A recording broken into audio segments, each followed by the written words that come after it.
दिन भी ढलेगा, रात का मंजर भी आएगा, प्यासे रहे तो दौर में सागर भी आएगा। मैं अपनी जिद में आग लगाता चला गया, मैं अपनी जिद में आग लगाता चला गया। सोचा न था कि जद में मेरा घर भी आएगा, दिन भी ढलेगा, रात का मंजर भी आएगा, प्यासे रहे तो दौर में सागर भी आएगा। नमस्कार, मैं हूं ज्योति प्रकाश खरे। आज हम आपको मिला रहे हैं एक ऐसे रचनाकार से, एक ऐसे साहित्यकार से, वरिष्ठ साहित्यकार से।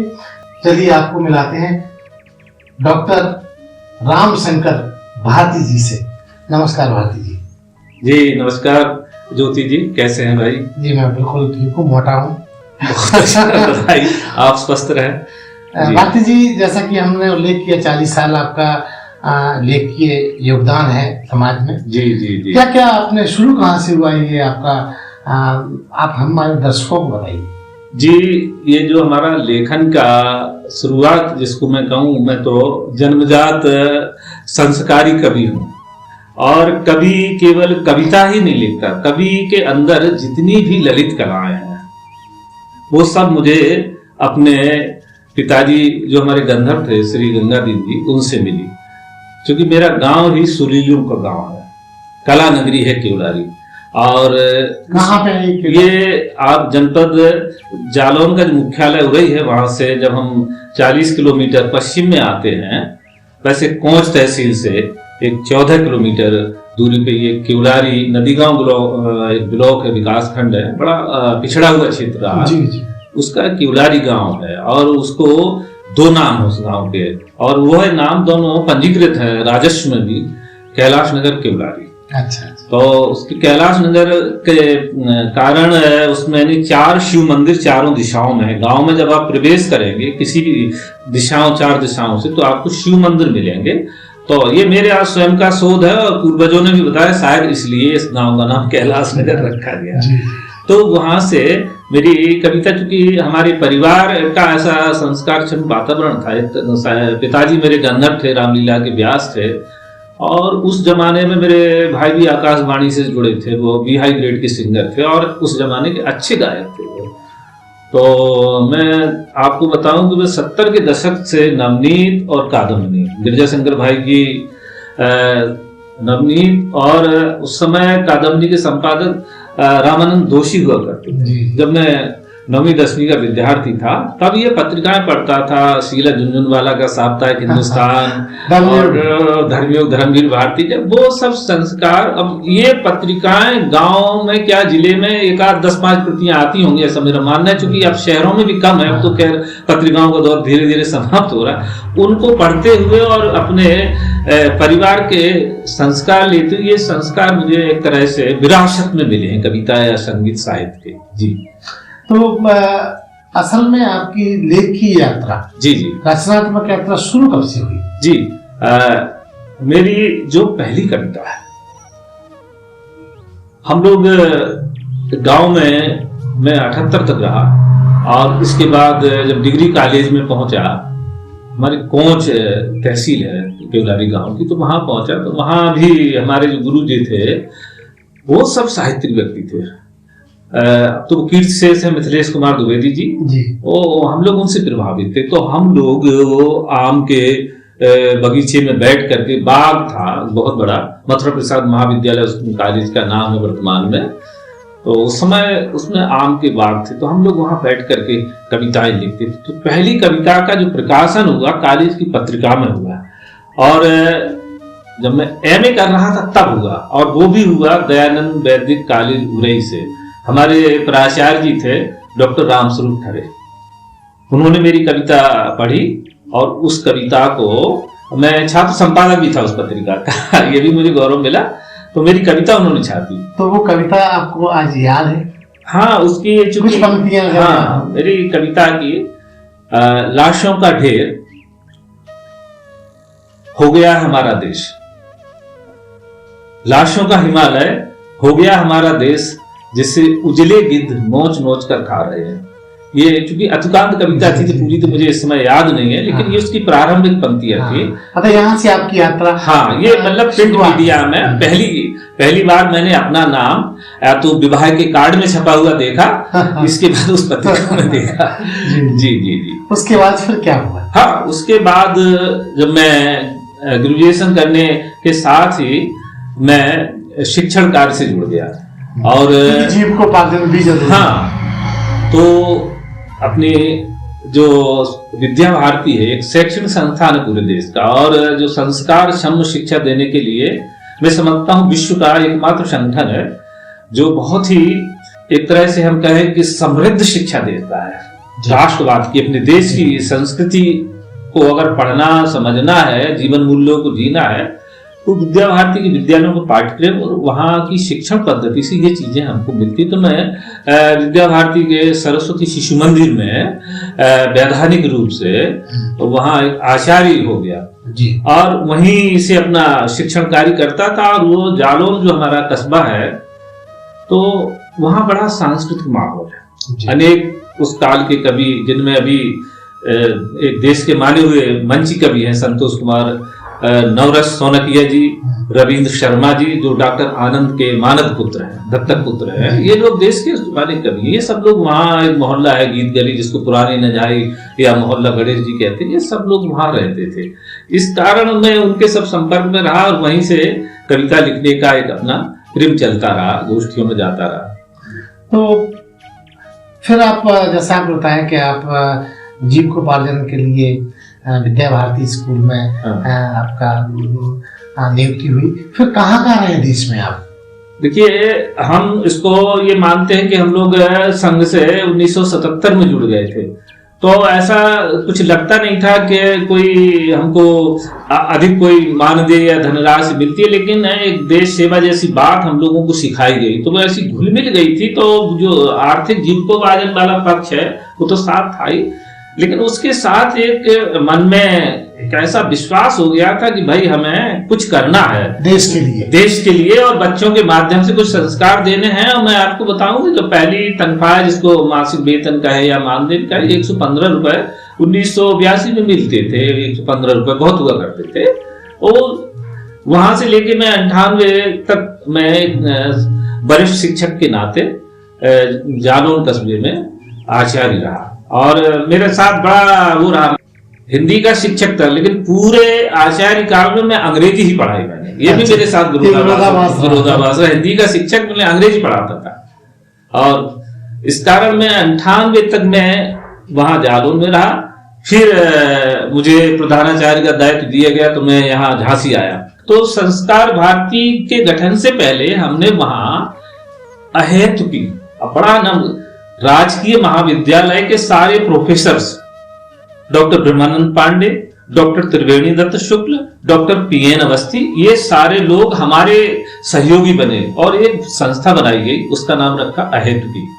अहेतुकी मतलब बिना कृपा ईश्वर जो है टकरा करता, किसी कारण से नहीं करता, अहेतुकी कृपा मानी जाती है। तो वो जो संस्था बनी, मैं आपको बताता हूँ उस संस्था ने क्या काम किया कि हम लोगों ने उसमें, मैं, राही जी, ये सब लोग थे उसमें, भगवान सिंह राही और मैं, और ये सारे प्रोफेसर, जालौन कस्बे के जितने भी समृद्ध साहित्यिक अभिरुचि के व्यक्ति थे, सबको जोड़ा।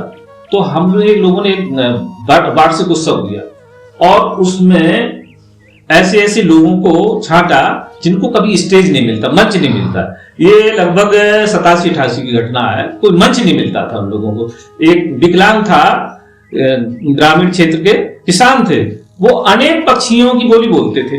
अच्छा, उनको लाए, उनको ढूंढा, लोगों ने बताया, है ना, बहुत सारे। और एक लड़का जो फिल्म में चला गया, जिसमें नायक फिल्म में है, कुंती सीरियल में उसके वर्षों सीरियल चले, इंदल सिंह, वो गांव का लड़का था। तो पहला प्लेटफॉर्म उसको वहां हमने दिया। उसने एक फौजी का, देशभक्त फौजी का एक रोल अपना प्ले किया।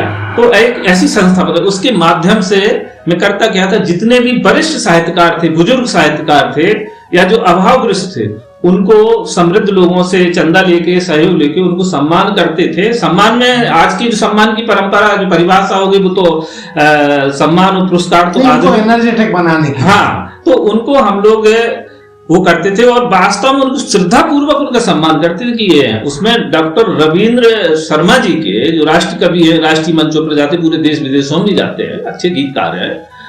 उनके पिताजी थे डॉक्टर भगवंतदास जी शर्मा, बहुत अच्छे तबलिस्ट और बहुत अच्छे शास्त्रीय विधाओं के ज्ञाता, संगीत के, साहित्य के, ऐसे सारे साहित्यकारों को हम लोग सम्मानित करते थे और क्रिम क्रिम से ऐसी गोष्ठियां करते थे। तो मैं और राही जी, इसमें हम दोनों लोग, और उस समय कोई हम लोग पैदल चल के पूरे कस्बे में घूम घूम के ये काम करते थे। और इसके साथ ही काम और बता दूं आपको, जब संस्कार भारती का गठन हो गया तो हमारे यहाँ महेश श्रीवास्तव जी हैं, वकील साहब, बहुत अच्छे रेवेन्यू के वकील हैं। तो उनकी श्रीमती जी आशा श्रीवास्तव जी संगीत का एक विद्यालय चलाती थी। गुंजन उनकी बेटी मेरे यहाँ पढ़ती थी। राही जालौन की बात कर रहा हूँ मैं, वहां आपको बता रहा हूँ कि क्या हम लोगों ने किया संगीत और साहित्य के क्षेत्र में। तो गुंजन, चूंकि उनके परिवार में जाना आना था, तो हमने कहा क्यों ना संस्कार भारती इनके माध्यम से चलाई जाए। तो वो बहन जी ने, श्रीमती आशा श्रीवास्तव जी ने, जो संगीत विद्यालय चलाती थी, बच्चों को प्रभाकर एमयूज वगैरह कराती थी और कोचिंग देती थी, उनके यहाँ उनको मैंने संस्कार भारती से जोड़ा और उन्होंने उस संस्था को 5 वर्ष, उनके पतिदेव ने, उनके महेश प्रसाद श्रीवास्तव जी ने बहुत अच्छी तरह से विभिन्न कार्यक्रम कराए उन्होंने। वो संस्था खूब फली फूली। तो ऐसी 2-3 संस्था हम लोग वहां से जालौन में छोड़ के हम लोग आए वहां। ये एक तरह से डाली थी नींव। और वर्तमान में चल रही है? हाँ, वर्तमान में चल रही है। आयुक्त की, चूंकि वो सारे प्रोफेसर ट्रांसफर हो जाते, राजकीय महाविद्यालय कुंदी सिंह लोहाना, तो वो सब ट्रांसफर हो गए, तो आयुक्त की समाप्त हो गई। लेकिन संस्कार भारती किसी तरह अभी जीवित है, चल रही है। किस विषय में आपने पीएचडी की है? ये राम काव्य की जो परंपरा है, ये कहाँ से प्रारंभ हुई? लोग वाल्मीकि रामायण का संदर्भ देते हैं, उससे कहते हैं कि महाभारत में भी ये कथा है। तो ये काव्य रूप में कैसे? अगर हम दोनों काव्य ग्रंथों को अलग कर दें, इनको जो तो हमारे प्राचीन महाकाव्य हैं, इनमें तो है ही। तो जो जैन काव्य पयुन चरित करके वहां से उसके स्रोत मिलते हैं जी। फिर जैन मुनियों से आते, फिर इस तरह से ये विशद यात्रा है राम का परंपरा की। और वो तो एक ऐसा आपका शोध का विषय। हाँ, ये शोध का विषय। भारती जी, आपने अपना उपनाम भारती रखा। हाँ, इसके पीछे क्या कहानी? देखिए, इसके पीछे बहुत ही स्पष्ट कहानी है। ये था कि हमारे घर में ये सारी पत्रिकाएं आती थी। धर्मवीर भारती का वो आता था, धर्मयुग आता था। तो एक्चुअली मेरे बड़े भाई भी भारती नाम लिखने लगे, तो उन्होंने भारती लिखा। हाँ, तो एक दिन पूछा उनसे कि भैया आप ये भारती, ये कौन भारती है? हम लोग कुछ नहीं समझते, जात क्या होती है, पात क्या होती है। उस जमाने मेरा गांव एक ऐसा विशेष गांव है कि मैं बिल्कुल बहुत सामान्य, और जिसको उस जमाने में ये कहे कि बहुत जाति पात से लेकर के बहुत नीची जाति का, अगर जाति वर्ण से देखा जाए, शुद्ध वर्ण का, ठीक है। लेकिन मेरा गांव एक ऐसा गांव है कि ये जहां जातीयता का बोध नहीं है, कहीं ये संकीर्णता नहीं है। मुंशी प्रेमचंद का ठाकुर की कुआं है, लेकिन मेरे मंदिर की कुआं पे मनूरे बसूर पानी भरता है, गफूर खान पानी भरता है, नादल अली नट पानी भरता, वो मंदिर का कुआं है। तो ऐसा दुर्लभ गांव जहां पन्नालाल त्यागी जी, मतलब समरसतावादी व्यक्ति, सबकी रोटी बेटी अलग, सबके अपने अपने आचार विचार अलग, लेकिन सब में एक आदमी। ये बड़ी बात थी। उस जमाने में सामंतवाद का युग था, 75-70, जब हम लोग थोड़े सोचने समझने की दौर थी, उस काल में ये था। तो वहां से मैंने जो सूरज का 7वां घोड़ा जब पढ़ा, और उनका धर्मवीर भारती जी का, और गुनाहों को देखता, तो सर क्या बात। तो बस ये लगा कि हम भी, एक रूमानी दुनिया होती है, हमारी पीढ़ियों में वो स्थानांतरित हो गया। अब मेरी तीसरी पीढ़ी भी वो भारती लिखती है। अच्छा, आप सारे परिवार के सारे बच्चे सब भारती लिखते हैं। आपके और ऐसे कोई शौक जो आप हमारे दर्शकों के साथ शेयर करना चाहेंगे? हाँ, देखिए, शौक तो मेरा विद्यार्थी जीवन से बहुत रहा कि मैं रोज पढ़ता हूँ, रोज लिखता हूँ। आज भी 1 घंटे 1.5 घंटे रोज पढ़ता हूँ, विभिन्न पत्र पत्रिकाओं को, नई कविताओं को, नए लोगों को, जितने भी अखबार को पूरी तरह से पढ़ता हूँ, उनके आर्टिकल्स जो आते हैं उनमें पढ़ता हूँ। और मैं सबसे यही अपील करता हूँ कि हम अगर पढ़ेंगे तो हम निश्चित रूप से समृद्ध होंगे। हम अगर कवि हैं, कविता करना चाहते तो मुझे अपने वरिष्ठ कवियों की, अपने समकालीन कविताओं को पढ़ना पड़ेगा, तब हम अपनी कविता तब लिख को पाएंगे। कुछ दे पाएंगे। तो ये मेरा पढ़ने का, मेरा बस 2 ही शौक है, पढ़ने का और बहुत ही शास्त्रीय संगीत ये सुनने का। मैं रोज संगीत सुनता हूँ घंटे 2 घंटे और रोज पढ़ता हूँ। ये एक ही शौक है मेरा, बस पढ़ना और चूंकि आप सेवानिवृत्त हैं जी। तो अब आने वाले काल में आपके किस तरह के प्रोजेक्ट्स हैं, क्या और नया करना चाहते हैं भारती जी? जी, अभी मेरे मन में एक पीड़ा है। जो मैं अपने विद्यालय में था तो मेरे पास पावर हुआ करता प्रधानाचार्य को, उसका अभी तो पावर रहता है कि मैं अपने विद्यालय में रहते बहुत सारे निर्धन बच्चों को निःशुल्क पढ़ाता था, विद्यालय की मैनेजमेंट से सहमति लेकर के। और विद्यालय में चूंकि इतना साधन संपन्न नहीं होते हैं तो कुछ समाज से सहयोग लेके उन बच्चों को मैं निःशुल्क शिक्षा देता था। उनकी फीस अभिभावकों से, समृद्ध अभिभावकों से लेकर के उसको एडजस्ट करके उन्हें पढ़ाते थे। वो काम मेरा रुका हुआ, तो मैं वो काम शुरू कर रहा हूँ। अभी एक सज्जन से बात हुई, तो जो विकलांग बच्चे हैं खास तौर से, और जो स्कूल नहीं पहुंच पाते हैं बल्कि ब्लाइंड भी हैं, तो मैंने ये रखा है कि मैं उनको निःशुल्क शिक्षा तो दूंगा ही। तो 2-3 लोग हमको और मिल गए हैं मेरी मानसिकता के, जो साधन संपन्न भी है और भी साधन उपलब्ध करा रहे हैं वो। तो मैंने कहा जो भी टीचर हमारे हैं, 1-2 और अध्यापकों से बात हुई कि घंटे 2 घंटे जो हमें दे सकते, क्योंकि वो विद्यालय नहीं है, वो बच्चों को हम साक्षर बना के उनको अपने देश के संस्कारों से जोड़ना चाहते हैं। यदि बच्चा साक्षर बनेगा, संस्कारित होगा, तो निश्चित रूप से संस्कारित बच्चा देश के बारे में सोचेगा। जैसा कि आप प्रिंट मीडिया से जुड़े रहे वर्षों, 4 दशक आपने दिखा भी है, तो कभी आपको मंच पे जाने का भी सौभाग्य मिला? हाँ, मंच पर देखिए, मैं 4-5 वर्षों तो मैं किसी कवि सम्मेलन का आयोजक रहा। अच्छा। और हमारे जालौन कस्बे में बाराही देवी करके एक मेला लगता, वार्षिक मेला लगा करता था। तो वहां क्या था कि मैं जब इस कविता क्षेत्र में आया तो मुझे लगा कि भाई राममोहन शर्मा ही क्यों संयोजक बनते, रामचंद्र भारती क्यों नहीं बनते। अच्छा अच्छा। तो फिर पता लगा कि भाई नगर पालिका में इनकी सेटिंग हो या उनसे संबंध हो। तो हुआ क्या कि एक बार हमारा चेयरमैन बन गया, यानी हमारी विचारधारा का, हमारे पसंद का चेयरमैन। तो मैंने उससे निवेदन किया कि भाई एक बार कवि सम्मेलन मुझे कराने, संयोजक बना दो। तो उनने कहा साहब आपने कहाँ कराए? हमने कराए तो कहीं नहीं है। बोले फिर आप करा लेंगे। हमने कहा ऐसा करो, आप संयोजक उन्हें बना दो, हम इतने 4-5 नाम बता रहे हैं, उन्हें बना दो, लेकिन हम 2-4 लोग बता रहे हैं उन्हें बुला लें। वो ऐसा कभी सम्मेलन में होता है कि हम जैसे बुलाएं वो हमें बुलाए, ग्रुप बने। तो हमने, उन्होंने कहा ठीक है, संयोजक नवरस किया और मैं सहयोगी बना दिया। तो उन्होंने कहा भारती जी विशेष सहयोगी। तो मैंने नाम जब देना शुरू, मैं आपको ताज्जुब की बात, पहला ऐसा कवि सम्मेलन है बाराही देवी मेला का कि जिसमें 1 पैसे का कहीं भी वो नहीं हुआ। वो लोग आए पढ़ने, जिसमें सोम ठाकुर आए, पूर्णिमा पूनम जबलपुर, बहुत नामचीन कवि थी। पूर्णिमा पूनम निःशुल्क आई थी, वो मुझे भाई मानती थी, मैं उनको बहन मानता था। इस दुनिया से चली गई हैं वो, प्रणाम करता हूँ उनकी स्मृतियों को। वो निःशुल्क आई, उनको हमने मार्गवे भी दिया, मार्गवे भी नहीं लिया। उन्होंने कहा नहीं भैया तुम्हारा कार्यक्रम है, इसमें 20 जगह, अभी दूसरी जगह से आए हूँ, इतना मिला उतना मिला। सोम ठाकुर जी। और उस कवि सम्मेलन का संचालन किया था डॉक्टर सुनील केशव देवराव, आकाशवाणी छतरपुर की पूरी टीम आई थी उसमें संतोष पटेरिया जी भी थे। तो जब वो लोगों ने देखा तो लोग, संचालन ऐसे भी हो सकता है। सुनील केशव देवधर आप जानते होंगे कितना स्वीट, और उनका माधुरी है उनके शब्दों में, उनकी वाणी में मिठास।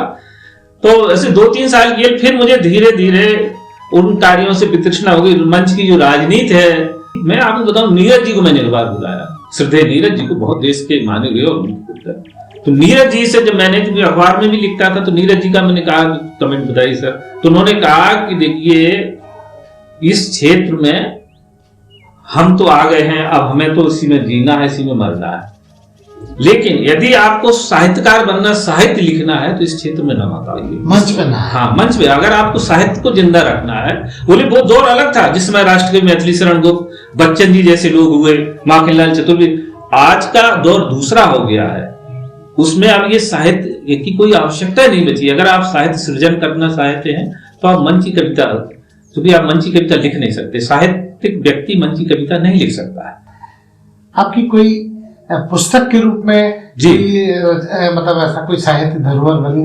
जी देखिए, मेरी अभी 2 पुस्तकें प्रकाशित हैं। एक में जिसमें ललित निबंध है, जिसमें डॉक्टर विद्यानिवास मिश्र जो संपूर्ण संस्कृत विश्वविद्यालय के कुलपति हुआ करते थे और साहित्य अमृत पत्रिका रही है, बड़ी प्रतिष्ठित पत्रिका, उसके संपादक रहे। अभी भी छप रही है, साहित्य अमृत छप रही है।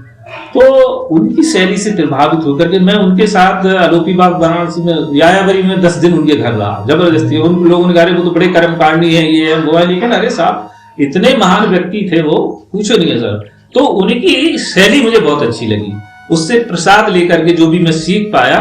तो फागुन देहरी पर एक मेरा ललित निबंध संग्रह है और एक कविताओं का संग्रह है। ये 2 प्रकाशित हैं, शेष सभी सब अप्रकाशित हैं, क्योंकि अब तो प्रकाशित कराने का अर्थ है कि लेखक अगर प्रकाशित करे तो करे अपने संसाधन से, अन्यथा लोगों का पुस्तकों की तरफ रुझान भी समाप्त हो गया। सोशल मीडिया ने इसका नाश किया है। जब आपको बताएं प्रभाष जोशी, आप तो चूंकि पत्रकारिता से वरिष्ठ संपादक हैं, साहित्यकार जुड़े हैं, प्रभाष जोशी संपादक थे जनसत्ता के। तो मेरा एक उन्होंने आर्टिकल छापा था, उसको बड़े संजो के रखा हुआ, होली के बदरंग होते रंग। जनसत्ता जैसे अखबार में किसी की छप जाना बहुत बड़ी। लेकिन मैं आपको सच बताऊं कि मैं बहुत अंतर्मुखी रहा। ये सब चीजें अभी जब झांसी में आया, अब ये सब चीजें बतानी चाहिए, अपने को दिखना चाहिए कि नहीं ये हेयर स्टाइल ऐसे बोल लेते हो, ऐसी कविता कर लेते हो। मैं आप अंदर की बात बता रहा हूँ, ये सब दिखावे का कभी शौक नहीं रहा। लेकिन ये चीजें लोगों को आप बताएंगे नहीं तो लोग जानेंगे कैसे कि आप में इतनी क्षमताएं हैं। जंगल में मोर नाचा किसने देखा, ये सर क्या बात है सर। तो वो सर होता रहा जी। बाती जी, हमारे दर्शकों के लिए आप अपनी कोई उत्कृष्ट रचना शेयर कीजिए। जी धन्यवाद। चलिए मैं एक अनहद आपको पहले सुनाता हूँ। और अनहद हमारे यहाँ बड़ा प्राचीन शब्द है। तुम मिले प्रीत का अवतरण हो गया, तुम मिले प्रीत का अवतरण हो गया, वासना से मुख आचरण हो गया। तुम मिले प्रीत का अवतरण हो गया, वासना से विमुख आचरण हो गया। मोह निद्रा में सोता रहा आज तक, छू लिया आपने जागरण हो गया। अब मैं 4 पंक्ति कविता की और आपको सुनाता हूँ। हमारे देश में जो विसंगतियां हैं, जो विद्रूपता हैं, विडंबनाएं हैं, विकृतियां हैं, उनको रेखांकित करती हुए गजल नुमासी है। मैं गजल का तो उस्ताद नहीं हूं, लेकिन फिर भी दिन भी ढलेगा रात का मंजर भी आएगा, दिन भी ढलेगा रात का मंजर भी आएगा, प्यासे रहे तो दौर में सागर भी आएगा। दिन भी ढलेगा रात का मंजर भी आएगा, प्यासे रहे तो दौर में सागर भी आएगा। कह दो रहबरों से संभल के उठाएं पांव, कह दो रहबरों से संभल के उठाएं पांव, डाले गए हैं फूल तो पत्थर भी आएगा। दिन भी ढलेगा रात का मंजर भी आएगा, प्यासे रहे तो दौर में सागर भी आएगा। मैं अपनी जिद में आग लगाता चला गया, मैं अपनी जिद में आग लगाता चला गया, सोचा न था कि जद में मेरा घर भी आएगा।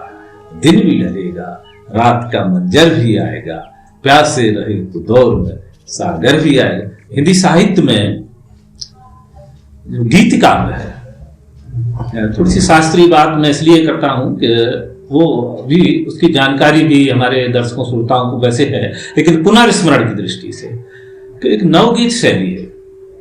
और जब नवगीत का 1960 के दशक से प्रारंभ हुआ, यश मालवीय से लेकर के वीरेंद्र मिश्र से लेकर के शंभुनाथ सिंह जी से लेकर बड़े श्रेष्ठ गीतकार, तो नवगीत की शैली में मैं गीत देता हूँ। नवगीत क्या है? बिंब और प्रतीकों के माध्यम से कुछ कहने की कोशिश नवगीत में होती है। हालांकि सब कुछ गीत है, सब कुछ काव्य है, फिर भी नवगीत है। ध्यान चाहूंगा सर आपका। रेत पर एड़ी रगड़ते थक गया तो मन हुआ, अब मैं नदी बनकर बहूं बहने लगा, बहने लगा। रेत पर एड़ी रगड़ते थक गया तो मन हुआ, अब मैं नदी बनकर बहूं बहने लगा, बहने लगा। गांव की माटी शहर में पांव धरते मर गई, गांव की माटी शहर में पांव धरते मर गई। लोक मंत्रों के स्वरों में विष बुझी धुन भर गई। बंद कमरे की घुटन डसने लगी तो मन हुआ अब मैं परिंदों सा उड़ूं। उड़ने लगा रेत पर भेड़ी रगड़ते थक गया तो मन हुआ अब मैं नदी बनकर बहूं। बहने लगा ओढ़कर चादर धुएं की, ध्यान चाहूंगा सर, ओढ़कर चादर धुएं की सो गई हर रोशनी। यक्ष प्रश्नों में सिमट कर रह गई हर जिंदगी। ओढ़कर चादर धुएं की सो गई हर रोशनी। यक्ष प्रश्नों में सिमट कर रह गई हर जिंदगी। हाथ में पत्थर लिए बच्चे दिखे तो मन हुआ अब मैं दरख्तों सा फलने लगा। रेत पर हेड़ी रगड़ते थक गया तो मन हुआ अब मैं नदी बनकर पहुंच। ये हमारा ये जो चैनल है बंजारा बीट्स शिक्षाप्रद है, लोगों को एक प्लेटफॉर्म मुहैया करा रहा है। आप हमारे दर्शकों के लिए अपनी तरफ से क्या संदेश देना चाहिए? जी सर, आपका ये बंजारा बीट्स है, मैं बहुत दिनों से देख रहा हूं आपके जितने भी ये एपिसोड आ रहे हैं। देखिए विभिन्न जानकारियां, देखिए जानकारी को जिस ढंग से आप प्रस्तुत कर रहे हैं, जानकारियां तो लोगों को होती भी हैं पत्रकारिता में, लेकिन जिस तरह से आप प्रस्तुतिकरण कर रहे हैं, विभिन्न विधाओं को लेकर के कर रहे हैं। दूसरा ये भी बहुत महत्वपूर्ण, सारी विधाओं का उल्लेख हो रहा है। जो भी बहुत सारे ऐसे कलाकार हैं, साहित्यकार हैं जो किसी मंच तक नहीं पहुंच पाते हैं, या जिनके पास इतनी अप्रोच नहीं है, या क्षमताएं उनकी है लेकिन वो अप्रोच नहीं है, उनकी इतनी स्पिरिट नहीं है। आप उनको ढूंढ के तराशते हैं और उनको मंच देकर के उनको जब सामने रखते हैं तो इससे हमारी संस्कृति का और जो लोक कलाएं हैं, साहित्य है, हमारा सांस्कृतिक धरोहर विरासत है, ये पूरे समाज में फैल रही है। इससे बहुत भला हो रहा है देश का। बहुत सारे लोग, क्योंकि हमारे यहाँ समाज में एक बहुत बड़ी थोड़ी सी कमी है हमारे भारतीय के मन में, हम अच्छी चीज को भी अच्छा मानते तो हैं लेकिन दूसरे से नहीं कहते ये बहुत अच्छा है, इसको भाई मन में रखते हैं। ये हमें सबसे मुखर होकर के साधुवाद देना चाहिए आपके चैनल को कि ये चैनल इस तरह का बहुत काम कर रहा है, तराश रहा लोगों को। बहुत सारे हीरे छुपे हैं, चाहे वो रंगमंच का व्यक्ति हो, चाहे वो लोक कलाओं का हो, साहित्य का हो, संगीत का हो, नौटंकी का हो। तो ये थे डॉक्टर रामशंकर भारती जी, जो बहुत सारी विधाओं से जुड़े रहे। 40 साल का इनका लेखकीय ट्रैक है। हमसे बातचीत करने के लिए बहुत बहुत धन्यवाद आपका भी प्रणाम। इस चैनल को लाइक और सब्सक्राइब करना ना भूलें। देखते रहिए बंजारा बीट्स।